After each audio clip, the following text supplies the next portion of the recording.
Can you hear it? Can you hear the dings? This time it is not cowbells, not Santa Claus, it's not reindeer. It is rain.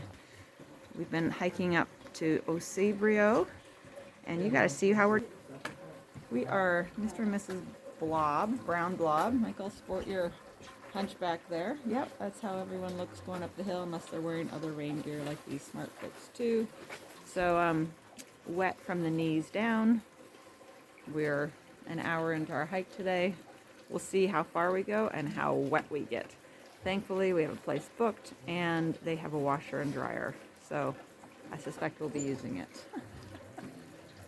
All right, further up the top of the hill, we're entering into Galicia, where it rains all the time supposedly. So it's a perfect warm welcome, or wet welcome. Going up into the clouds, hiking the hillside here. And this is a little bit of what the trail looks like today.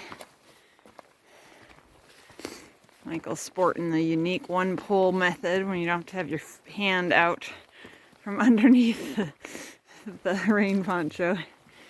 Lots of fern along the edges here. They get a significant amount more rain here. Testament to today. And farmers' hillsides. That's for the extreme farmer, extreme sport farmer on that edge. As we go up, we get to get a few flats here and there. But look at that. I guess on a clear day, you can see a long ways, is what they say.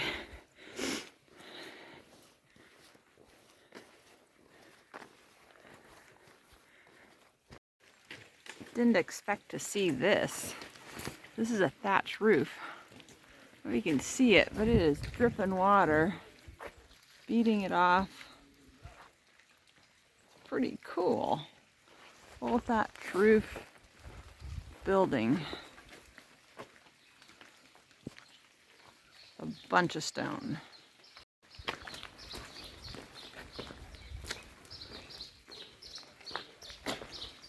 It's around this corner. Old cathedral.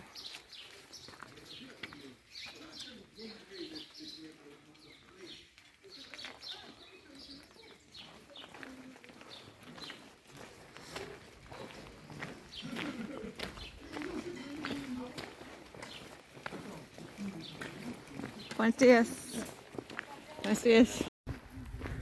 Well, we're back on the road. We just had a break at cebriero, which is kind of the top of the mountain here, and had our morning tortilla, of course, which is eggs with a potato in it, and then there's also colacao. We'll have to show a video of that at some point. But colacao is something that is like a hot chocolate, but they have like nutrients added to it as well. And it's funny because it's not so sweet that people actually add sugar to it. So it's been a nice little protein drink in the morning as well. Wow, I got like weird strings going everywhere. But I put my sun hat underneath so that my rain hat wouldn't be falling into my face. So yeah, this is how we look sometimes.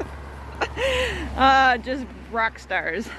Anyways, there are other ways to do the Camino, which include, you can get a private room every night. You can ship your bag every day. You can do like 10 or, unless there's a big gap, like that 17K gap that we did a couple weeks ago. There's also like 10 kilometers if you wanted to.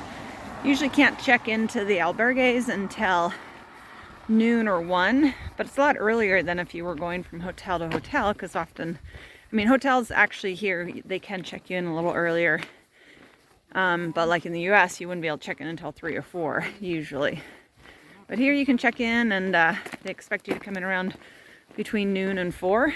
But if you want to just run all day, like some kids that are going to be running past us today, young guys, they're doing 2 of our days in 1 day.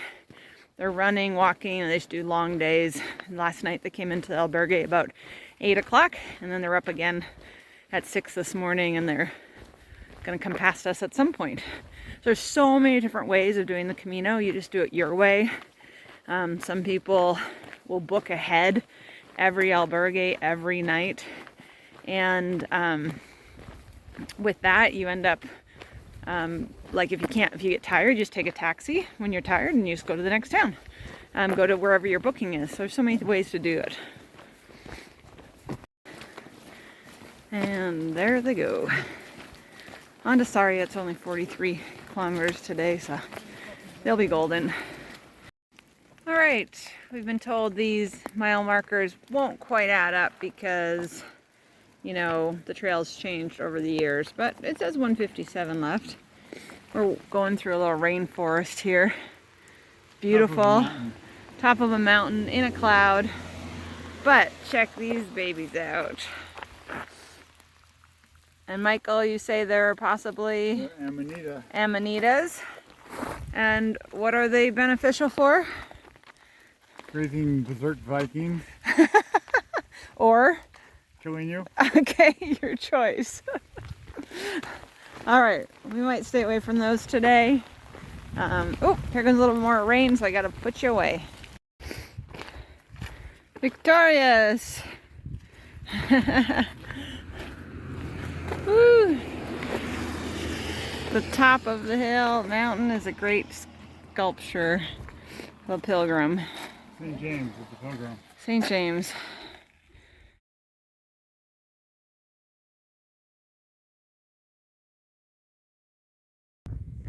Well, it's in the afternoon, and we're mostly on the other side of the mountain. And we've mostly been walking in rain. Our feet are wet, but it dries off sometimes. So sometimes our like my pants dry off, and then sometimes they're soaking, and then they dry off because there's plenty of wind, as you can see. And then also, I found this little fleece boff at the last place we stopped to warm up, and very nice. Let me show you what we're looking at here, though. This is a pretty steep decline that we're going to be going down at some point today. We came through the clouds, and now we're kind of a little bit below it. We hope we'll get even further below because we're seeing that sunshine in the distance, and that would be really nice right now. So this is a little bit of the path we're walking on. It's really nice gravel, not too choppy. We're getting really picky about our paths. And then there's some hillsides where they graze some cows or mountain goats because they're so steep. And we're still in fern country, as you can see, with also some heather flowering, and there's even blackberries and vines and clover flowering. Not sure why that would flower so late in the year, but maybe it just finally got enough water or something.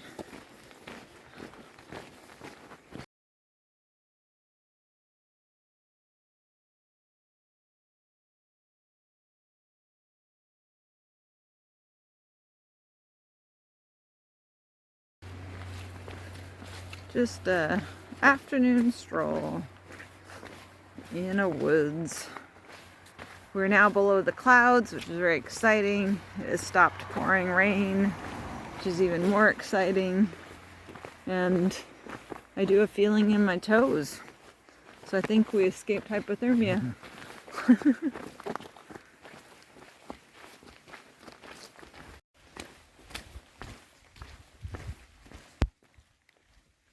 Definitely going down Green Alley again. Wow.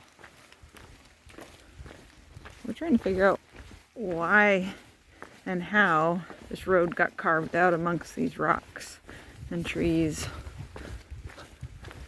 Whether it was a riverbed at some point, but it's not a simple task.